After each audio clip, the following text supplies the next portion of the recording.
We will guide you through how to change Photoshop text color. Quick disclaimer: skipping a single step will affect your final result, so you need to follow this step-by-step guide carefully. If this guide helpful, don't forget to like and subscribe. First, don't forget to comment if you still need our help or want to ask something, and we will reach you as soon as possible. Second, select the horizontal type tool from the Photoshop toolbar, or press the T key to activate it quickly. Click the text layer you want to change, or drag across the specific text to highlight only the characters that should receive the new color.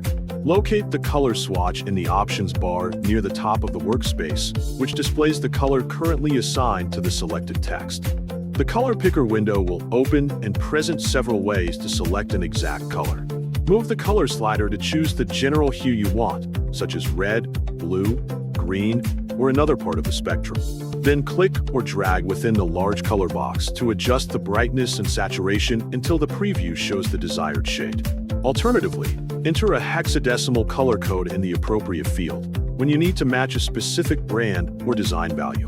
You can also use the eyedropper tool to sample a color directly from the image, allowing the text to match an existing object, background, or design element. Once the chosen color looks correct, click OK to confirm it and close the color picker. Click the checkmark button in the options bar to apply the text changes and exit text editing mode. If you want to color the entire text layer with a reusable effect instead, optionally right-click the text layer in the Layers panel and select Blending Options. In the Layer Style window, enable Color Overlay, then click its color swatch and choose the color, blend mode, and opacity that suit your design. Review the overlay on the canvas, remembering that this effect changes the visible color without replacing the text's original color setting. Click OK to save the layer style and return to the document with the color overlay applied.